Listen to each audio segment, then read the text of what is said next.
Kemi kërkuar prej vitesh dekriminalizimin e plotë të shpifjes dhe të fyerjes. Jo kur gazetari e vetë shpall veten gazetar, vej një beç këtu edhe thotë unë jam gazetar. Do të krijohen organizata që do të jenë afër qeverisë, që do të regjistrohen, që do vetë rregullohen dhe do të jenë të favorizuara që të mos jenë subjekt as si fyerjes, as si shpifjes në këtë rast edhe të padive në të ardhmen, do përdoret si një mjet të kërcënimi. Unë si gazetare serioze kur e bëj lajmin besoj që ai është i vërtet. Dhe unë nuk do ta fshi lajmin, fjala vjen kur qeveria më thot fshije se shpifje.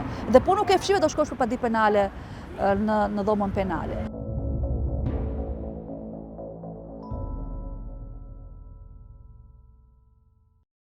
Hapet votimi në parim me elektronik.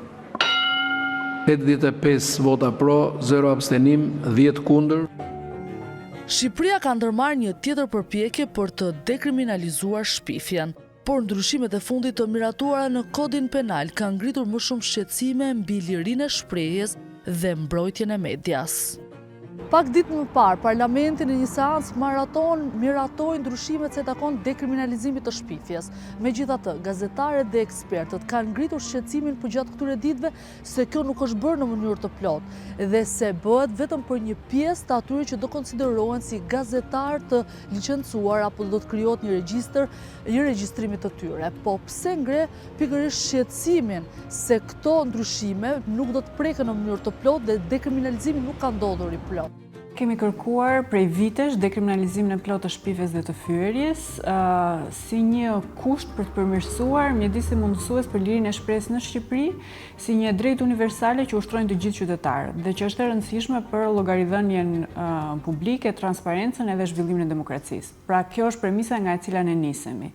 Që të ndodhi kjo, normalisht duhen bërë ndryshimet në kodin penal dhe kemi kërkuar që të hiqen tërësisht si vepra apo si kundërvajtje penale, shpifja dhe fyerja.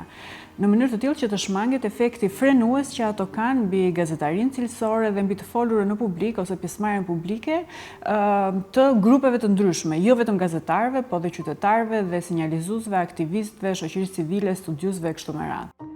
Për gazetaren Esion Akonomi, ky komunitet nuk kërkon që neni të hiqet për të shpifur, por mos të përdorur si mekanizëm kontrolli nga pushteti. Ndjehet e rëndësishme të nënvizoj se përpjekja e gazetarëve për të hequr nga kodi penal nenin për shpifjen dhe fyerjen nuk është një përpjekje e gazetarëve për të liberalizuar dhe për të shpifur pa dogan. Qëllimi është krejt tjetër, që gazetarët serioz të mos vendosen nën presion nga njerëz me pushtet për investigimet që bëjnë. Ka prova sot që shumë gazetarë serioz në këtë vend janë në procese gjyqësore penale për shkak të investigimeve serioze që kanë bërë kundër qeverisë apo edhe për shkak të postimeve që kanë bërë rrjetet sociale me natyrë kritike ndaj disa individëve me pushtet. Ne vazhdojmë të nënvizojmë se kushdo që ndihet viktime një shpifje ka regjistrin civil ku mund të liret paditë civile për të marrë dëmshpërblim sa herë që është dëmtuar. Jorida Tabaku, deputete e Parlamentit, e angazhuar prej muajsh në këtë proces. Thotë se ndihet e zhgënjur me mënyrën si u veprua në raport me ndryshimet që miratoi kuvendi.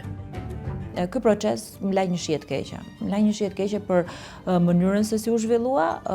Ne ram dakord që me gjithë përfshirje të grupeve interesi, të organizatave që merren me media, të shoqërisë civile, po njëkohësisht edhe platformës Komisionit Evropian për lirinë e medias dhe kjo platformë solli sugjerime konkrete këtu në parlament, të nisim një proces për të plotësuar një detyrim të kahershëm të Shqipërisë. Detyrimi niset që nga viti 2007-2012 kur pati një debat të gjerë në parlament për sa i përket shpifjes. Propozimi i qeverisë atëherë në vitin 2012 ishte që të depenalizohet komplet, që do të thotë të hiqet nga kodi penal si një vepër. Ndërkohë që atëherë pati një depenalizim të pjesshëm dhe ne në 119 dhe 120 që lidhen me fyerjen dhe me shpifjen ekzistojnë atje në kod akoma.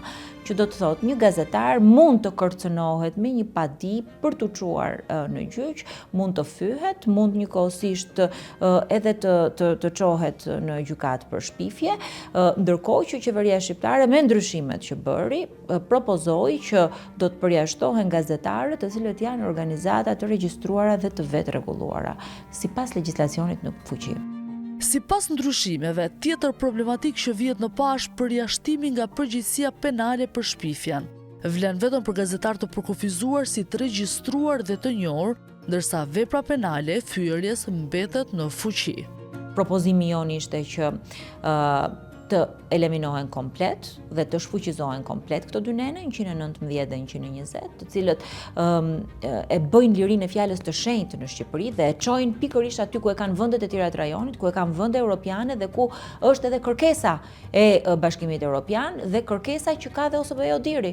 Një pas njëshme janë raportet kur OSBE Odiri kërkon që të depenalizohet dhe të hiqet komplet nga kodi penal dhe fyerja dhe shpifja për të gjithë qytetarët. Ndërkohë që ne u përpoqëm që të paktën nëse do e bënin vetëm për gazetarët, atëherë hajde ta përcaktojmë se kush mund të përfitojë, sepse sot me atë rregullim që kanë bërë është një ndryshim në letër që nuk do zbatohet.